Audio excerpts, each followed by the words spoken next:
Aleluia. Tem crente na casa?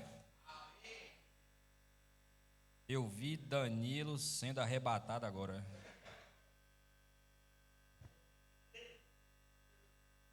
É benção, é benção. A paz do Senhor, meus irmãos, tá tudo bem? Desde já, acho que é a minha primeira oportunidade nesse ano. Quero desejar para vocês um feliz ano novo, amém? Eu não quero desejar para vocês nem riqueza, nem esses bens materiais. Eu quero desejar para cada um de vocês, e você de casa também, a paz do Senhor. Eu quero desejar que a vontade do Senhor se cumpra na vida de vocês, amém? Nós aprendemos que a vontade dele é boa, é perfeita, é agradável. Então, nada do que eu desejar superará o que o Senhor tem para cada um, amém? Então, que nós possamos viver esse propósito de Deus no ano de 2025, em nome de Jesus. Já está no telão? Maravilha. Hoje, então, é culto de ensino. Estamos no nosso primeiro trimestre do ano de 2025. O Senhor tem coisas boas preparadas para cada um de nós. E a nossa revista tem o título, né, O Começo de Todas as Coisas. Então nós iremos aprender acerca da origem, né, do início, do princípio, da gênese das coisas. E aí eu estudo sobre o livro de Gênesis, né? Amém? Quantos aqui iniciaram o plano de leitura já? Dá um brado de glória aí. Quem iniciou em Gênesis? Tudo bem, né? Talvez iniciou em outro projeto aí, mas vai chegar em Gênesis, em nome de Jesus.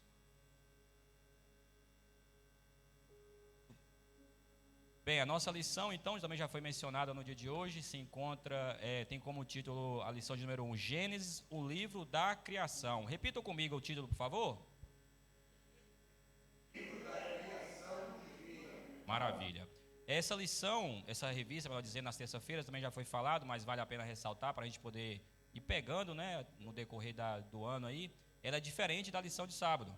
Então, e também diferente da do ano passado. Geralmente a gente sempre tem um textuário, tinha a verdade prática, que sempre nos auxiliava a um melhor entendimento. Mas nas lições de hoje teremos então o texto central, né, que basicamente é semelhante ao nosso texto áureo, né, aquilo que é um texto muito importante. E se encontra em Gênesis capítulo 1 e o verso 1, que nos diz: No princípio criou Deus os céus e a terra. É o que se encontra lá em Gênesis capítulo 1, verso 1. Bem, a nossa introdução, meus irmãos, eu confesso, talvez vocês não saibam, mas nos bastidores, essa revista, ela chegou aí nos 45 do segundo tempo, nos acréscimos, né? E a minha oração foi a mesma de Jesus: Senhor, se possível, afasta de mim esse cálice. Mas eu também, né, terminei a oração, né? Não seja a minha, mas a tua vontade, e olha quem está aqui no dia de hoje. Então, eu estou fazendo a vontade do Senhor. Então, quero pedir também outra solicitação. Eu estou perdendo tempo, né? Mas quero pedir também para os irmãos. Eu já solicitei isso no ano passado, mas que vocês também possam estudar a lição em casa. Será de grande proveito, porque o nosso pastor aí, a responsável das revistas, ele apertou os professores esse ano. E aí é uma revista muito grande, muito complexa, tem muitos assuntos, né? E a gente vai ter que tentar resumir e trazer edificação para a vida de vocês. Então, vocês estudando em casa facilitará, né, o entendimento de cada um. Amém? Então, usa isso aí como uns devocionais. Tenho certeza que vai fluir muito bem. Nossa introdução, quero convidar a igreja a estar me auxiliando. No 1, 2, 3.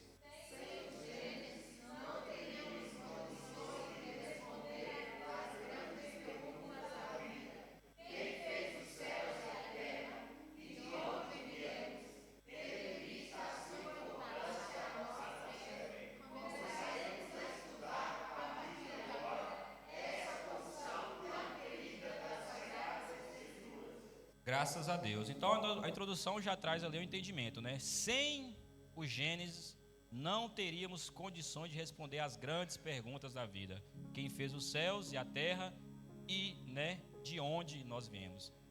Por isso que eu fiz a pergunta aqui inicial sobre quem iniciou um plano de leitura, quem se encontra em Gênesis. E talvez porventura você iniciou lá no Novo Testamento, em Mateus, João, etc. E tudo bem, vai chegar em Gênesis. Mas é necessário seguirmos essa cronologia, porque só vai fazer sentido os evangelhos quando você entender o Gênesis. Como é que você vai entender os evangelhos se você nunca leu o Gênesis? Não entende que existe um Deus que criou os céus e a terra. Então é necessário, é de extrema necessidade e essa lição e essa revista, ela trará esse entendimento de que Gênesis é fundamental. Por mais que a ciência, né, tenta contradizer isso, mas será de grande utilidade, principalmente para responder essas questõezinhas ali, né? Quem fez os céus e a terra e de onde viemos? No decorrer da lição nós aprenderemos mais acerca disso. Essa revista ela é composta de 3 tópicos, o contrário da outra, que geralmente era só uma, no máximo 2, essa agora tem 3, e cada um desses 3 tende a ter no mínimo 3 subtópicos. Então, verdadeiramente são muito conteúdo para a gente, é muito pão, né, para a gente se alimentar. Quem está com fome aí? Então, hoje tem muito pão, viu? Glória a Deus. Então, a nossa primeiro subtópico tem o título, nosso primeiro tópico, aliás, tem o título tema, data, autoria e local. Nosso primeiro subtópico é o tema. A igreja também participando aí no 1, 2, 3.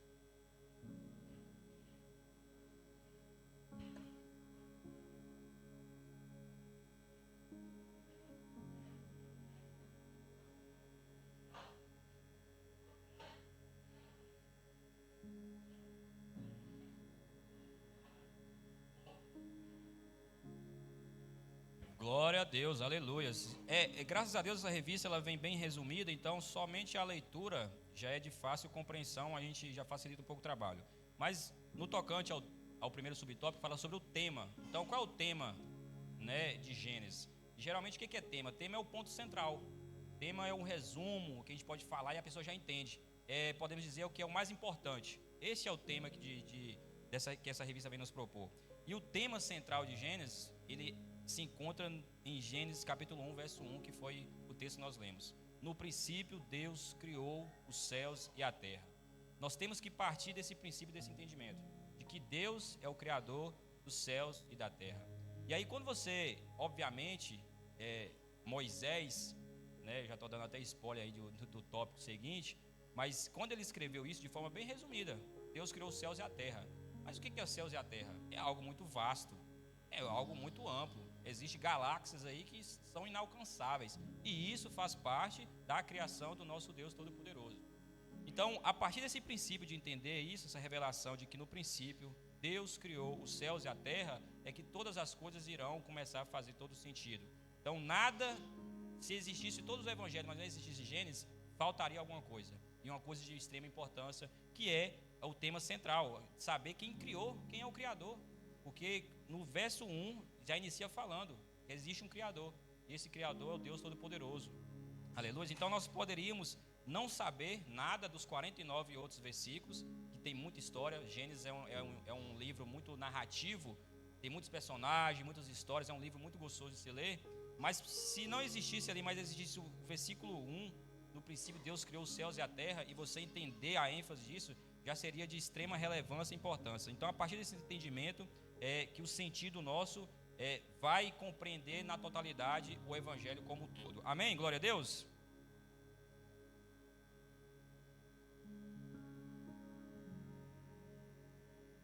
A data. Então, é o nosso segundo subtópico, que fala o seguinte: a cronologia de que dispomos indica que o Gênesis foi escrito no século XV, antes do nascimento do Salvador, no caso, né, nosso Senhor Jesus Cristo. É a obra mais antiga a chegar-nos integralmente nas mãos. Dos textos mesopotâmios e egípcios, por exemplo, só nos restam fragmentos confusos e bastante duvidosos. Quanto ao Gênesis, nós o temos em sua integridade. Então, esse é o nosso segundo subtópico, que é tido como a data, né? Então, a lição fala o seguinte: a cronologia de que dispomos indica que Gênesis foi escrito no século XV, antes do nascimento do Salvador. Obviamente, isso aí existe estudos, né? A gente sabe que existe aí homens cientistas aí que investem, né, tempo a buscar esse entendimento, a fazer os cálculos aqui. E, obviamente, a gente não tem tempo para dispor dessa prova, desses cálculos, mas são coisas confiáveis. Então, fala que foi 15 anos antes do nascimento do nosso Senhor. Ou seja, 15 anos não, 15 séculos, né? Então, 1.500 anos aí. Somando com pós-Cristo, nós estamos em que anos, meus irmãos? Então, temos aí 2.000 anos aí à frente, aí, né? Vamos arredondar aí. Então, temos muito tempo aí. São 3.500 anos aí, já somado. 1.500 mais 2.000 dá quanto, pastor João Paulo? 3.500. Amém? Então são 3.500 quando escreveu o livro de Gênesis. Não confunda com a idade da humanidade.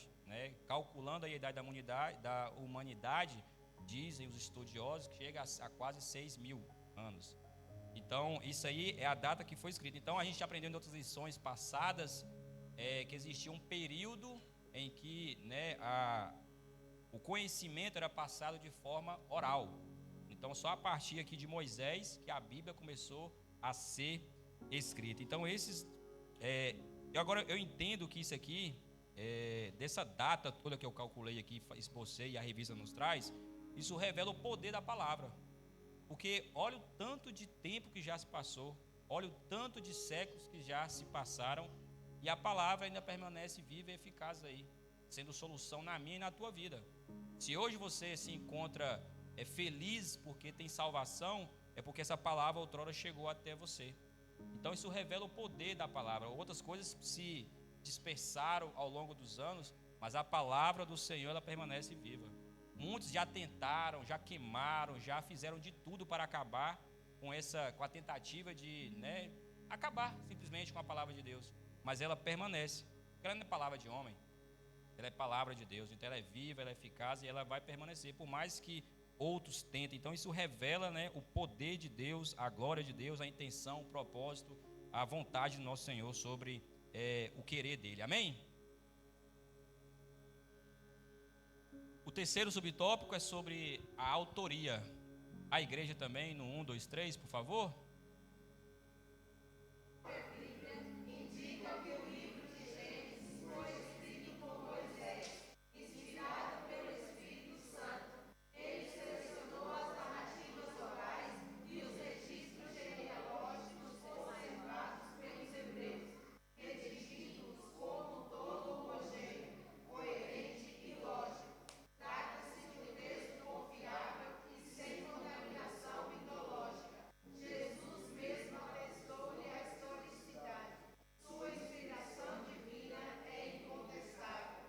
Glórias a Deus. Então, o terceiro subtópico aí, a autoria, e eu já dei um spoiler lá no início, referindo que foi Moisés o escritor, mas a autoria, mas aí fala o seguinte, a revista: as evidências da própria Bíblia indicam que o livro de Gênesis foi escrito por Moisés. Lá em Lucas, capítulo 24, verso 44, a lição nos fornece, não se encontra ali, mas a lição nos fornece esse entendimento, fala o seguinte: e disse-lhes, isso é uma fala de Jesus Cristo, e disse-lhes: foi isso que eu falei enquanto ainda estava com vocês. Era necessário que se cumprisse tudo que a meu respeito está escrito na lei de Moisés, nos profetas e nos salmos. E aí talvez fica um pouco confuso, quando fala lei de Moisés. Só que Jesus era um homem judeu. Jesus ele fazia parte daquele contexto. Ele estava falando para homens judeus na hora que ele citou isso aqui.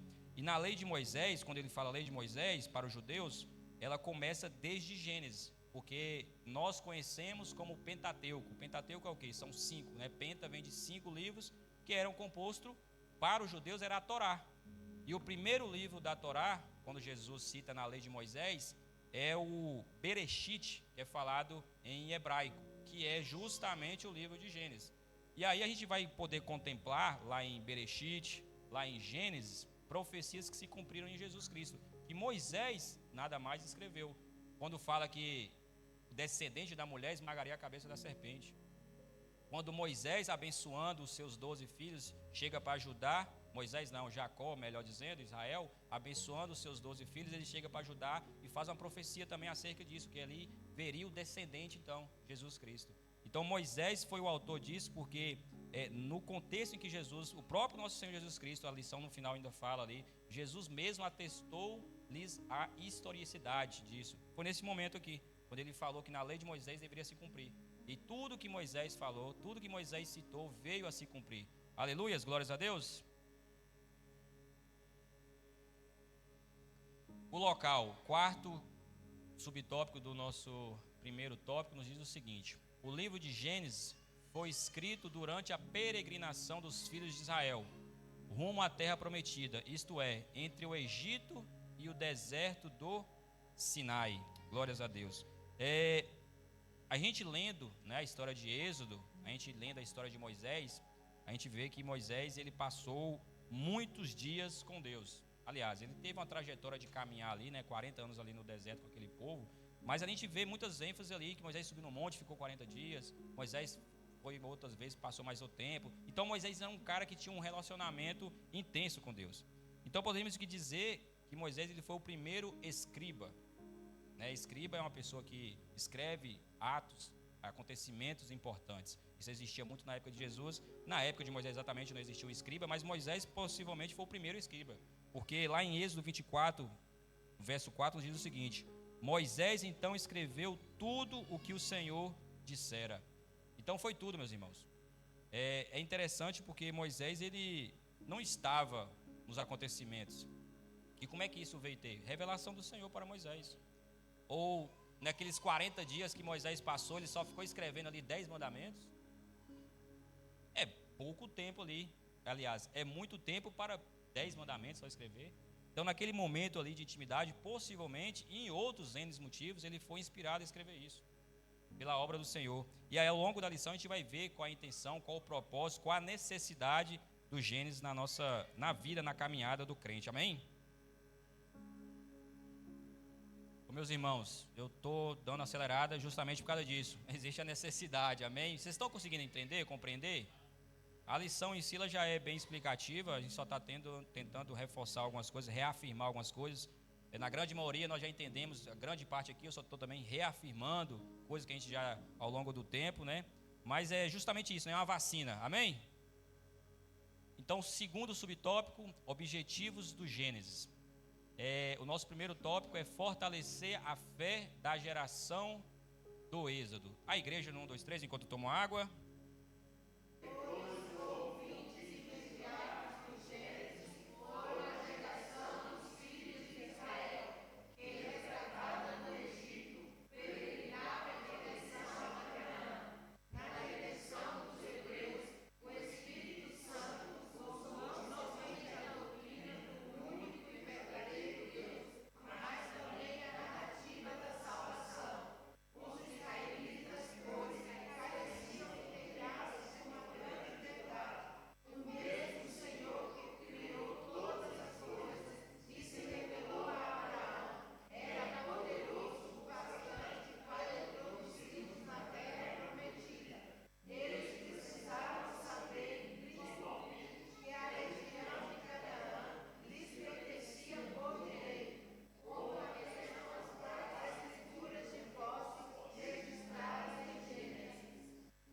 Graças a Deus. Então, o primeiro, aliás, segundo subtópico, os objetivos do Gênesis. Nós já aprendemos aí no nosso primeiro sobre o tema, sobre data, sobre autoria, sobre o local, né, que foi escrito ali, o período. E agora o objetivo. Qual foi a intenção, qual é o propósito ali, qual é o que vai ajudar, né, o livro de Gênesis. E o nosso primeiro subtópico, desse tópico número 2, é fortalecer a fé da geração do Êxodo. Então a gente entende que em um determinado período, né, da nação de Israel, ela no cativeiro, ela foi liberta pelo Moisés, levantado pelo Senhor, e aí eles peregrinaram ali, tiveram toda aquela correria de sair, atravessar o Mar Vermelho, o faraó atrás, e aí passou aquele sufoco, eles se calmaram e começaram a iniciar então a sua peregrinação no deserto. E aí acontecem muitas situações, pessoas murmuraram, sentiram saudade, e uns pereceram durante o caminho, e aí outros chegaram então à terra prometida, ali com Josué adentraram. Moisés, inspirado pelo Senhor, e Deus entendendo a necessidade que aquele povo haveria de ter, porque os desafios eram grandes. A gente entende que a conquista da terra de Canaã era um desafio grande. Eles passaram por situações ali de enfrentar gigantes, de enfrentar filisteus, de enfrentarem isso, amoreus, heveus, jebuseus, muitos zeus ali eles enfrentaram. Então foi algo muito tentador, que era fácil deles desistirem. Então fortalecer a fé da geração daquele povo era uma extrema necessidade. E o livro de Gênesis, ele tem uma grande importância nisso. A revista vai falar o quê? Os israelitas, pois, careciam em inteirar-se de uma grande verdade, que o mesmo Senhor, que criou todas as coisas e se revelou a Abraão. Abraão, talvez para mim, para você, não é uma pessoa tão significativa assim, mas para os judeus, para aqueles hebreus que saíram, Abraão representava alguém muito importante, é o pai da fé. para nós, talvez não tenha o mesmo sentimento que para um judeu, que para um israelita, do que para um hebreu. Porque nós estamos distantes dessa cultura, mas para eles tem uma ênfase muito grande. Então, o Deus de Abraão representava algo muito poderoso na vida deles. Então, era poderoso bastante para introduzi-los na terra prometida. Eles precisavam saber igualmente que a região de Canaã lhes pertenciam por direito, como atestam as várias escrituras de posse registrada em Gênesis. Então, Gênesis não é somente algo preciso. Gênesis era algo que era extremamente necessário para aquele povo. Porque, como eu já mencionei, existia muitos desafios ali à frente para eles. Eles tinham essa extrema necessidade de, quando está diante do desafio, eles lembrarem de quem estava com eles, que era o Deus de Abraão, o Deus de Isaac, o Deus de Jacó, o Deus que no princípio criou os céus e a terra, o Deus Todo-Poderoso. E a gente entende que eles viveram e contemplaram tantos sinais e maravilhas ali, para nós já era o suficiente. Mas mesmo assim, Deus já sabendo da necessidade. E interessante, meus irmãos, que a gente está falando na perspectiva lá dos hebreus, dos israelitas, né? Mas isso também se aplica nos nossos dias também. Assim como o Gênesis era necessário para aquele pessoal, para aquele povo, naquele período, assim também é o Evangelho para mim e para você.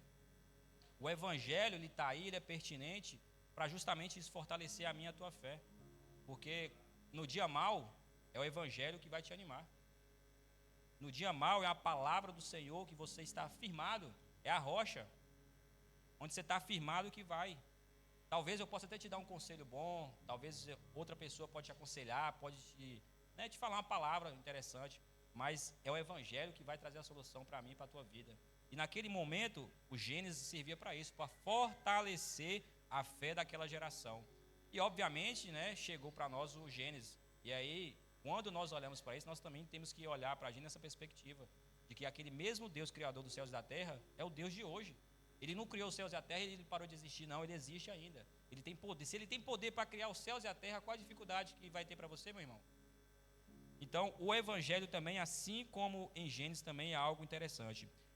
Agora, como já mencionei, note que Moisés, ele sempre vai mencionar, e no Antigo Testamento, a gente vê muito isso, que é o Deus de Abraão, o Deus de Isaac, o Deus de Jacó. O Antigo Testamento tem muito disso.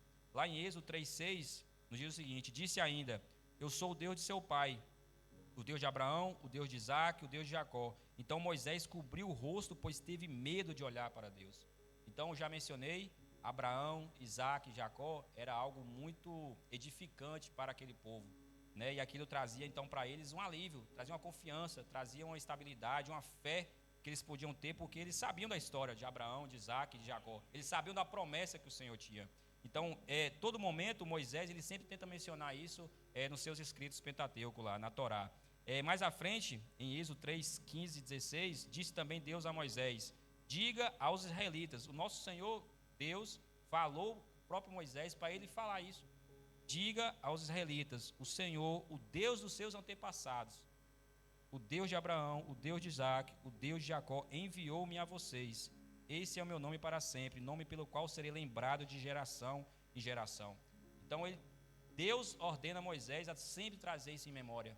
E o livro de Gênesis é para isso, é para trazer que o Deus Criador dos céus e da terra, que criou a humanidade, que através dessa geração da humanidade, através depois do pós-dilúvio, veio Noé, veio então toda aquela genealogia, chegou em Abraão, o homem da fé. E isso é a ênfase do Gênesis, para lembrar, porque a introdução de Abraão é aonde? Em Gênesis. A história de Abraão se inicia ali em Gênesis. E no verso 16, ele torna a falar sobre essa questão agora para as autoridades, que era quem liderava, querendo ou não, o povo como um todo. Vá, reúna as autoridades de Israel e diga-lhes: o Senhor, Deus dos seus antepassados, o Deus de Abraão, o Deus de Isaac, o Deus de Jacó, apareceu a mim e disse: eu virei em auxílio de vocês, pois vi o que tem sido feito a vocês no Egito. Então Deus sempre se apresenta como Deus de Gênesis, tanto para aquele povo quanto para nós. Basta você ter atenção. Por isso que é de extrema importância o livro de Gênesis, o entendimento. Eu particularmente, eu tenho um carinho muito grande por Gênesis capítulo 1, o 2 e o 3. Todas as vezes que eu estou lendo a Bíblia, seja no Antigo, no Novo Testamento, de alguma forma eu consigo voltar em Gênesis 1, 2 e 3. Porque vocês há de observar talvez mais à frente, a gente vai identificar em Gênesis 1, 2, 3 ali, que é o início de todas as coisas, de tudo um pouco. Ali você vai ver menção do pecado, do plano de salvação, talvez de forma resumida, mas tudo ali vai voltar para aquele início. Ali você sempre vai poder contemplar todas as coisas da criação, como é que foi, as características acerca de Deus, o relacionamento de Deus, o que Ele deseja comigo e com você. Gênesis 1, 2 e 3 é algo que é muito poderoso. É algo que todo momento, como eu já falei, eu vou em toda a Bíblia, eu sempre consigo voltar em algo ali, claro, de forma muito mais direta, de forma menos direta, mas Gênesis 1 e 2 e 3 é de extrema importância, o entendimento, e aí que percorre todo o início do decorrer da Bíblia. Amém? Vamos avançar então. O subtópico número 2 nos diz o seguinte: responder às grandes perguntas da vida. Paulo sabia como empregar as verdades de Gênesis. Que nome é aquele, rapaz? No Areópago de Atenas, ele deixou bem patente aos filósofos que o Deus desconhecido, tão venerado pelos gregos, era de fato o Criador de todas as coisas. Além de evangelizá-los, o apóstolo respondeu-lhes as grandes perguntas da vida: quem fez o universo e de onde viemos? Até então, eles haviam buscado respostas em seus poetas e filósofos, mas a mitologia é incapaz de satisfazer-nos a sede espiritual. Na proclamação do Evangelho, faz-se necessário a evocação de 3 verdades que se acham em Gênesis. A primeira: Deus criou os céus e a terra e o homem. A segunda: em Adão todos pecamos, tornando-nos réus da morte eterna. Entretanto, Deus providenciou-nos eficaz salvação através da semente da mulher, Jesus Cristo, nosso Salvador. Quantos podem dar glória a Deus por isso? Amém. Então, nosso segundo subtópico, responder às grandes perguntas da vida. E a revista traz ali quais são, então, essas grandes perguntas da vida. A primeira é: quem fez o universo e de onde viemos? Essas perguntas, eu tive meditando e pensando, elas não são perguntas que, para mim, parecem ser aquelas perguntas muito importantes assim. Porque não são perguntas do nosso dia a dia. Eu falo por mim mesmo, assim, eu não lembro de ter um dia acordado e pensado assim: quem é o Criador dos céus e da terra? Da onde nós viemos? Eu também não lembro de um dia eu ter ido dormir preocupado com isso. Talvez em algum momento eu já me questionei, mas igual a lição traz ali, responder às grandes perguntas da vida. E a gente pensa que é algo que todos nós já pensamos, e eu particularmente falando de mim. Eu nunca parei para pensar nisso, assim. Isso nunca tirou meu sono, isso nunca me fez acordar ou me fez dormir preocupado acerca disso. Nós não acordamos com essa dúvida pela manhã, nem vamos dormir. É o que eu pensei. Mas essas perguntas, essa dúvida, elas não são as mais comuns, obviamente, né? O mais comum para a gente é: meu Deus, brasileiros que estão aqui, pode ter de outra nacionalidade, quanto que está o euro? A gente vai dormir talvez pensando nisso. Quem é o presidente? Quem é isso? Quanto saiu o placar do jogo? Quem vai pregar amanhã? As perguntas do nosso cotidiano, que às vezes tiram o nosso sono, às vezes são esse tipo de pergunta. Não são as perguntas que é mencionado aqui: quem fez o universo e de onde viemos. Porém, o mais importante, verdadeiramente, não são as perguntas. O mais importante mesmo é a resposta. Porque, às vezes, a gente perde tempo com essas perguntas, sendo que a gente tem que perder tempo com a resposta. E aí, a gente tem que entender que Gênesis, ele é resposta, ele não é pergunta. Porque note logo no primeiro capítulo, no primeiro versículo: Deus criou os céus e a terra. Não tinha uma pergunta, ele já veio logo com a resposta. Deus criou os céus e a terra. Não estava assim: vocês sabem quem foi o Criador dos céus e da terra? Você sabe quem é? Não, Deus criou os céus e a terra. E aí toda a Bíblia é composta disso, porque a Bíblia não é para perguntas, ela é para respostas. Quem faz perguntas, quem inventou perguntas, e quando eu falo de perguntas, é dúvidas, é incertezas, é Satanás, como o nosso pastor mencionou. E aí isso está na nossa cultura deturpado na ciência, por exemplo. A ciência que fica fazendo perguntas aí. Como é que criou os céus e a terra? Gente, está na Bíblia. Deus criou os céus e a terra. Então, Gênesis é resposta, Gênesis não é pergunta. O Evangelho, falando no contexto, né, ele é resposta, ele não é pergunta. Então, a solução para o seu problema, para a sua dúvida, para a sua incerteza, está aqui. A resposta é a palavra de Deus. Ela é completa de tudo. Ela tem resposta para tudo, meu irmão. Então, o Evangelho ele é certeza, não é dúvida. O Evangelho é convicção, ele não é um tipo de insegurança. Então, de Gênesis até Apocalipse, todos esses livros, com todos esses autores aí compostos, esses 1800 capítulos aí compostos, nós vamos achar sempre respostas, não vamos achar dúvidas. E se você talvez achou alguma dúvida, leia de novo. E com certeza o Espírito Santo irá ministrar a resposta para o seu coração. Então que nós não percamos tempo com perguntas. Leia a Bíblia, que ela é um livro de respostas. E a dúvida que você tiver, ela tirará. A dúvida, seja ela qual for, a dúvida que você tiver, a Bíblia ela tem poder, ela é viva, ela é eficaz, ela ministra o teu coração. Outrora você não sabia a direção, a Bíblia te dá a direção. Você não sabia quem é Deus, a Bíblia fala quem é Deus. Você não sabe qual é o seu propósito, a Bíblia fala qual é o seu propósito. Ela tem resposta para tudo. Amém? Glória a Deus? Eu estava até pensando, você quer uma receita de bolo, você está na dúvida? Lá tem um pão para fazer também. É tudo. A Bíblia ela tem de tudo, meus irmãos. Você vai achar, quer um perfume, lá também tem incenso lá. Você é só misturar aqueles ingredientes lá, você vai conseguir um aroma lá, em nome de Jesus. Amém? Então vamos avançar, que o tempo não espera. Nosso terceiro e último subtópico é composto de, se eu não me engano, 5. Meu Deus, é 5. Vai dar certo. Vocês me esperam, né? Até as 10 horas. O terceiro subtópico é o conteúdo do Gênesis, né? O primeiro subtópico é a criação.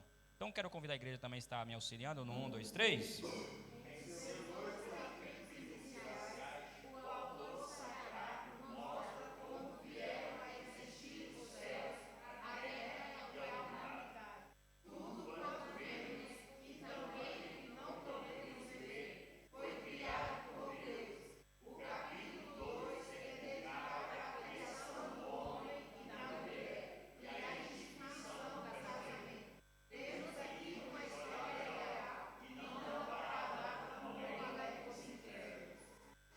Maravilha, então nós já aprendemos no primeiro subtópico sobre o tema, sobre quem escreveu, o ano que escreveu, onde escreveu. No segundo nós aprendemos o propósito ali, né, qual é a intenção. E agora nós vamos ver sobre o conteúdo, o que é composto o livro de Gênesis. Então o primeiro aqui é sobre a criação. E a revista fala algo interessante. Tudo quanto vemos e também o que não podemos ver foi criado por Deus. Isso é algo que eu meditando, eu achei isso muito poderoso. Porque fala tudo quanto vemos. E assim, eu não sou um cara muito viajado de países, mas eu já vi algumas cenas bem interessantes acerca da criação. Já contemplei algumas cachoeiras, alguns pôr do sol, algumas praias, alguns horizontes, e eu olho para aquilo, tem que haver um criador para aquilo. Aquilo não foi uma explosão que surgiu e aquilo aconteceu. É algo belo. Quando a gente olha para a ciência, a gente vê que a Terra, por exemplo, ela está no lugar correto, porque senão ela estaria muito fria, muito quente, enfim, estaria em colapso. Tem que haver um Criador. Então, tudo quanto vemos revela, né, a criação e automaticamente revela um Criador. E aí fala assim, também o que não podemos ver, né, foi criado por Deus. Tem coisas, meus irmãos, que eu e você vai morrer e não vai ver. Tem coisas que nem sequer foram descobertas ainda. A todo momento, se você é ligado na ciência aí, no pessoal que pesquisa, a gente sempre vai ver uma descoberta. Coisas que eles acharam que estavam com a resposta, voltando no subtópico anterior, eles veem que estão enganados, totalmente equivocados. Recentemente, Zama me falou de uma pesquisa que ela viu, e eu tive pesquisando, acho que saiu no meados de 2019, então é recente. Mas eu falo por mim, eu cresci ouvindo que eu sou um vencedor, porque outrora eu venci uma corrida. Eu sendo um espermatozoide, eu venci aquela primeira corrida, eu sou um vencedor. Eu fui lá, vi o óvulo, corri, eu agilizei, eu sou um vencedor, entre milhões e milhares ali, eu fui o vencedor. Eu cresci ouvindo isso. Mas aí a pesquisa recentemente falou algo interessante, que é o oposto. Não é o espermatozoide que é o vencedor, que ele correu e pegou, e entrou lá no óvulo e foi fecundado. Não, é o óvulo que vai escolher o espermatozoide. E isso faz muito sentido com a palavra de Deus. Porque lá em Jeremias capítulo 1, verso 5, diz o quê? Antes de formá-lo no ventre, eu o escolhi. Então, meu irmão, você é um escolhido. Você não é um vencedor. Você é um escolhido. Você não foi um acidente, você não foi por acaso. Você foi um escolhido do Senhor. Isso foi muito belo, né? Porque, como eu já mencionei, a ciência, ao longo de muito tempo, né, vem reafirmando isso. Mas aí, recentemente agora, eu falo 5 anos atrás, eu fui ver mais ou menos a data da última notícia acerca disso. Eu falava acerca disso, que é o contrário, é totalmente oposto. Eu falei, glória a Deus, está cumprindo a palavra. É o Senhor que nos escolhe, né? Você não é um vencedor, não, tá bem? Não é na força do seu braço, não. É o Senhor, com a graça e misericórdia, que escolheu você para cumprir o propósito da vontade dele aqui. Amém? A queda e a degradação humana é o nosso segundo subtópico. Diz o seguinte: nos capítulos 3, 4 e 5, vemos como o pecado foi introduzido no mundo e as suas terríveis consequências. Em meio a essa tragédia, porém, o Senhor anuncia a redenção da humanidade através da semente da mulher. Deus, nesse segundo subtópico, a queda e a degradação humana. Então, Deus havia feito tudo muito bom, né? Quando ele termina a criação, ele fala assim: e foi tudo muito bom, tudo muito bom. Antes ele falava só bom, tá bom, mas no final de tudo ele fala que foi tudo muito bom. Porém, infelizmente, veio o pecado. Deus também, ele fez o homem, né, a sua imagem e semelhança. Porém, o homem fez o mesmo. Após o pecado, Deus fez o homem a sua imagem, conforme a sua semelhança. Depois, pós-pecado, o homem também fez a mesma situação. Só que agora ele fez um Deus, conforme a sua imagem, conforme a sua semelhança. E aí eu chamo isso de idolatria. Porque o que é idolatria? É tirar, né, o centro da vontade de Deus. É colocar qualquer outra coisa na vontade de Deus. E o pecado nada mais, nada menos que foi isso. Adão, ele tirou a vontade de Deus. Ele desobedeceu a Deus e colocou sua vontade, seu querer. Ali naquele momento ele fez idolatria. Ele criou então um seu Deus ali, a sua imagem conforme a sua semelhança. Ele desejou aquilo e vou fazer aquilo. E aconteceu ali então o primeiro pecado. Então, o que essa lição vem nos propor, esse tópico, a queda e a degradação humana, tem um tema, tem uma palavra muito pertinente nos dias de hoje, que é pandemia. Então, o que aconteceu aqui foi a primeira pandemia. A primeira pandemia não foi o Covid, não, ou varela, ou qualquer outra doença aí. Foi o pecado. O pecado foi a primeira pandemia, porque ela atingiu toda a humanidade e atinge, né, até os dias de hoje ainda. Estamos debaixo desse ato que ainda nós temos que lutar através da força que o Senhor nos dá, do Espírito Santo nos dá. Então existe essa péssima notícia, infelizmente.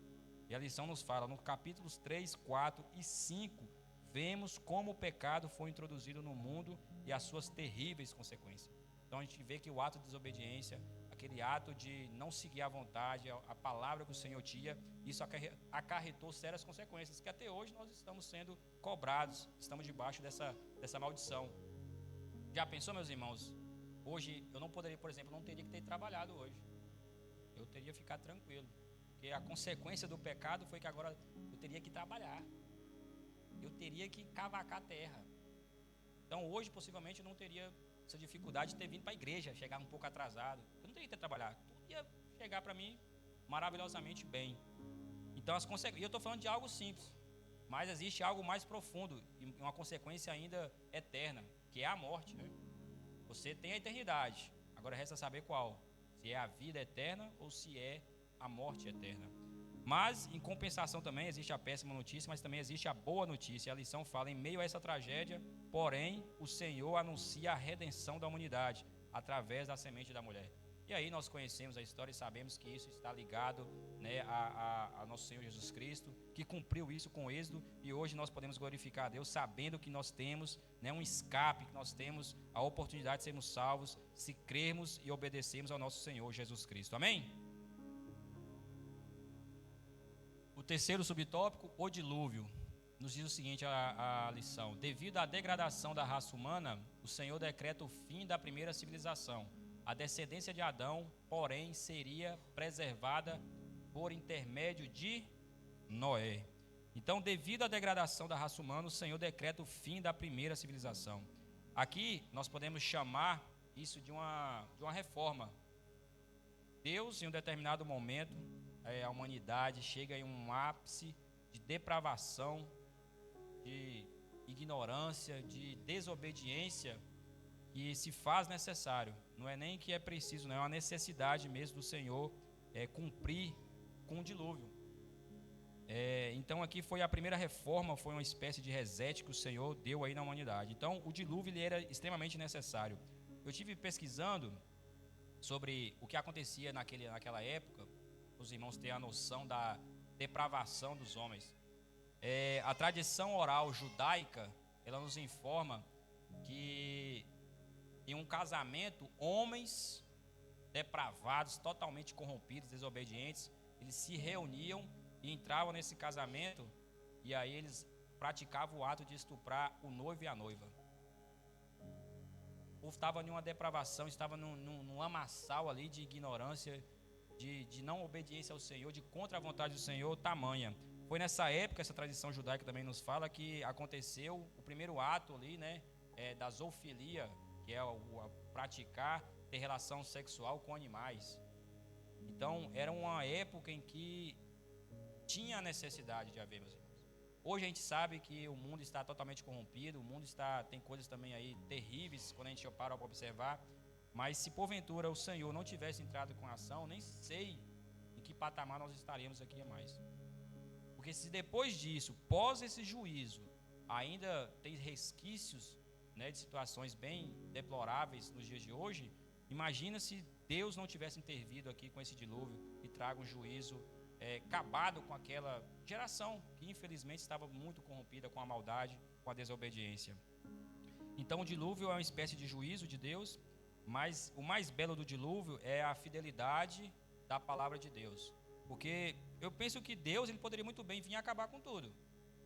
Ele é Deus, ele é Criador, ele tem poder para isso. Quem sou eu, o barro, para questionar o oleiro? É o que é dito na palavra de Deus. Ele poderia muito bem acabar e tudo bem. Mas ele tinha uma palavra liberada.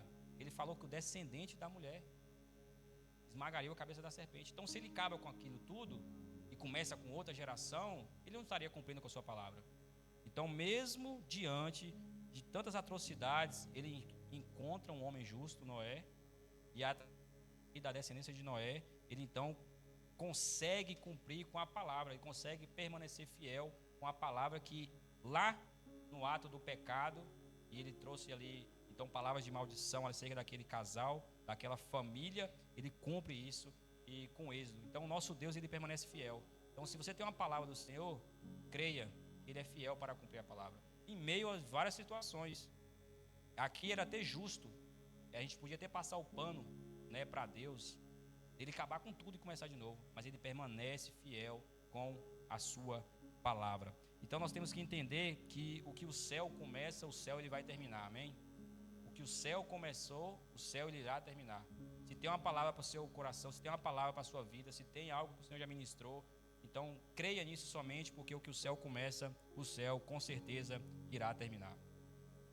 E eu estou perto de terminar também, em nome de Jesus. O quarto é o recomeço da civilização. A lição nos diz o seguinte: passado o grande dilúvio, Noé dá início a um novo ciclo civilizatório. A história do recomeço é contada nos capítulos 9 ao 11 de Gênesis. Dessa forma, o clã noético acaba por gerar nações, línguas e culturas diferentes. Então, o nosso quarto subtópico, o recomeço da civilização. A gente já falou um pouco sobre a seca do dilúvio, e nós conhecemos que o Senhor mandou esse juízo, e a água inundou todo o planeta, e Noé com sua família ali dentro. Então Deus, ele faz então ali, agora se é necessário um recomeço da civilização. A gente sabe que entrou ali apenas 4 casais, né, de seres humanos ali. Foi Noé, com seus 3 filhos e suas respectivas esposas. E aí então, através disso, olha que algo poderoso, né? Hoje nós chegamos à marca de 8 bilhões de pessoas, e tudo iniciou com 8 pessoas. Então é algo muito interessante, né, que iniciou, que nós somos essa geração, nós somos pós-dilúvio. Não existiu outra reforma do Senhor em acabar com tudo. Inclusive, o recomeço da civilização, Deus faz uma aliança com aquela geração pós-dilúvio. Gênesis 9, do 7 ao 9, depois o verso 11 diz o seguinte: mas vocês, depois que abriu a porta, as famílias desceram, contemplaram, né, já as águas baixaram, mas vocês sejam férteis e multipliquem-se, espalhem-se pela terra e proliferem nela. Então disse Deus a Noé e aos seus filhos que estavam com ele: vou estabelecer a minha aliança com vocês e com seus futuros descendentes. Verso 11: estabeleço uma aliança com vocês, nunca mais será ceifado nenhuma forma de vida pelas águas de um dilúvio, nunca mais haverá dilúvio para destruir a terra. Eu fiquei pensando acerca disso, que é o primeiro ato do Senhor conversar com aquela família, com aquelas pessoas, aquelas 8 pessoas ali, foram criar essa aliança. E a gente já estudou acerca disso, tem o arco-íris que simboliza e etc. Mas eu achei interessante porque o Senhor fala que nunca mais vai acabar, nunca mais haverá um juízo, né, com o dilúvio. E eu penso o seguinte, meus irmãos, às vezes a gente vê algumas catástrofes aí, né, uns furacões, uns tsunamis, e aquilo traumatiza. Eu nunca passei, mas quando eu vejo na internet, aquilo é de dar medo. Agora imagina um dilúvio. Imagina um pós-dilúvio, você descer e só tem vocês. Essa palavra de Deus era de extrema necessidade. Ele chegar e falar: gente, nunca mais eu vou fazer isso. Porque eu confesso para vocês, eu pós-dilúvio, eu nunca saí de perto da arca. Se Deus não fala isso aqui, eu vou sair. Vai que a qualquer momento ele manda outro dilúvio. Eu não sei. A qualquer momento ele pode mandar. Então eu nunca ia sair de perto. Mas o Senhor, ele vai e fala com sua palavra. Então aquele Deus de Abraão, de Isaac, de Jacó, Criador dos céus e da terra, o Deus que falou para Noé construir a arca e sustentou eles e tudo, na hora que liberou essa palavra, eles confiaram somente nela. E aí a gente vê então que eles, através dos filhos de Noé ali, então eles começaram então a nova civilização. E aí eles não ficaram tão perto agora da arca, foi para o mundo lá fora. E aí chegou nos 4 cantos do mundo. Então em Gênesis capítulo 9, verso 18 e 19 diz o quê?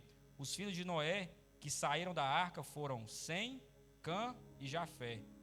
Estes foram os 3 filhos de Noé. A partir deles toda a terra foi povoada. Então toda a terra se iniciou esse povoamento através desses 3 casais. Então no capítulo 10 de Gênesis é possível ver os primeiros povos. Se você for lá ver, o capítulo 10 é totalmente dedicado a falar sobre os Jefenitas, que vem do Jafé, dos Camitas, que vem de Cã, dos Semitas, que vem de Sem. O capítulo 10, ele termina dizendo o seguinte, no verso 32: são estes os clãs dos filhos de Noé, distribuídos em suas nações, conforme a história da sua descendência. A partir deles, os povos se dispersaram pela terra, depois do dilúvio. Então, pós-dilúvio, gente, espalha pelo mundo, multiplique-se, vamos explorar esse mundo, esse planeta aí, que está todo novo, todo reformado para vocês. Em Gênesis 11, fala da genealogia de Sem, é algo que vai nos agregar, porque é dessa genealogia aqui de Sem, dos Semitas, então, que surgiu então o povo hebreu, e automaticamente surgiu, né, os judeus, israelitas, e automaticamente também Jesus. Então em Gênesis 11:10 diz o seguinte, e o 14, né, diz o seguinte: este é o registro da descendência de Sem, filho de Noé. 2 anos depois do dilúvio, aos 100 anos de idade, Sem gerou Asfarge. Aí no verso 14 diz que aos 30 anos Salá gerou Éber. Os teólogos dizem que esse Éber aqui, ele foi o primeiro homem a ser chamado de hebreu. Então daí que surgiu então os hebreus, dizem, né, os estudiosos teólogos. E aí automaticamente surgiu Abraão, Isaac, Jacó, Judá, e aí até chegar no nosso então Senhor Jesus Cristo. Então através desse pós-dilúvio da descendência de Noé, que veio então também a descendência de nosso Senhor Jesus Cristo. Amém? Quinto e último subtópico, para a gente finalizar, nos diz a origem da nação de Israel. A lição fala o seguinte: a partir do capítulo 12 até o fim do livro, o autor sagrado dedica-se à formação da nação de Israel. A história do povo eleito no Gênesis tem início com Abraão e encerra-se em José. Então, terceiro e último subtópico, a origem da nação de Israel. Então, pós-dilúvio, como nós já aprendemos, veio Sem, de Sem perpetuaram muita gente, até chegar em Terá, e aí chegou então nosso conhecido personagem Abrão, que naquela altura ainda era Abrão. Depois se torna Abraão, juntamente ali com sua esposa Sara. Pós esse casal, eles têm um filho também, que é o Isaac, e aí respectivamente também sua esposa Rebeca. Eles também conseguem ter também Jacó e Esaú, gêmeos, 2 nações, é dito ali que estava ali no ventre da Rebeca. E esse Jacó, em um determinado momento, a gente entende da história, eu quero tentar resumir o mais rápido possível, ele rouba, né? Ele conquista ali, ele adquire, ele compra a primogenitura ali do seu irmão Esaú, que era de direito. Ele também forja a bênção que ia ser liberada sobre Esaú, sendo o filho mais velho. E aí Esaú, obviamente, fica com raiva, tem todo um contexto ali de intriga. A mãe dispersa ele para perto da sua família, a sua parentela lá de Labão. Ele vive lá durante 20 anos, 7 por causa de Lia, 7 por causa da sua esposa amada Raquel, e mais 6 que ele vive ali para resolver algumas situações pertinentes com seu sogro. E aí ele então regressa, em um determinado momento ali. E nesse regresso, houve um encontro dele com Deus. A Bíblia fala que foi uma luta, o homem que lutou. Inclusive, qual o significado de Israel, Roger? Pronto, o significado de Israel é aquele que luta com Deus. Porque literalmente a palavra de Deus nos diz que Jacó, ele lutou com Deus. E após aquela luta, ele então teve o seu nome então modificado para Israel. E aí então surge a primeira menção do nome Israel na palavra de Deus, lá em Gênesis 32, verso 27 e 28. Aí, disso, de Jacó, veio então as 12 tribos, entre elas José do Egito, né? É onde a lição nos fala que termina ali, finaliza a história de Gênesis. José do Egito é muito conhecido, um hebreu, através desses 12, melhor dizendo, né? Desses 12 filhos ali de Jacó, tem José do Egito, tem todo um contexto onde Israel vai parar no cativeiro, que foi proferido antes mesmo dessa geração existir. É isso que é belo na palavra de Deus, porque nem existia, o Senhor falou para Abraão, não existia as 12 nações, não existia os 12 filhos de Jacó. Jacó nem existia e o Senhor tinha dito a Abraão que ele seria levado para o cativeiro. Lá em Gênesis 15, 12 e 14 fala o seguinte: ao pôr do sol, Abraão foi tomado de sono profundo, e eis que vieram sobre ele trevas densas e apavorantes. Então o Senhor lhes disse: saiba que os seus descendentes serão estrangeiros, numa terra que não lhes pertencerá, onde também serão escravizados e oprimidos por 400 anos. Mas eu castigarei a nação a quem servirão como escravos, e depois de tudo sairão como muitos bens. Então isso aqui é o que finaliza a história de José, mas inicia em Êxodo, então, esse cativeiro aqui, e é o que a lição vem nos propor, acerca da origem da nação de Israel. Amém, meus irmãos? Para nós finalizarmos, conclusão, veja como são contrastantes o primeiro e o último versículo de Gênesis. Na abertura do livro, um toque de indescritível alegria. No princípio criou Deus os céus e a terra. No último, uma nota de condolências. E morreu José na idade de 110 anos. E o embalsamaram e o puseram no caixão no Egito. Apesar de tudo que encerra o Gênesis, todos, judeus e gentios, somos chamados a herdar a vida eterna. Quantos podem glorificar Deus por isso? Foi o que o Senhor prometeu a Abraão: em ti serão benditas todas as famílias da terra. Essa promessa é disponibilizada aos que creem em Jesus e receberão o perdão dos seus pecados. Próxima aula, lição de número 2, a criação dos céus e da terra. Não será no sábado. Amém, meus irmãos? Será que dia? Maravilha, glórias a Deus. Bem, meus irmãos, é esta a lição. Espero que tenha fortalecido, né? Eu aparentemente não trouxe nenhuma novidade, nada de especial, mas que isso possa fortalecer a sua fé, a sua convicção, a sua esperança, e verdadeiramente você possa estar firmado nisso. Amém? Quero agradecer minha oportunidade. A você de casa, continue conosco e passar a palavra para quem de direito, para o nosso pastor local, João Paulo Moreira.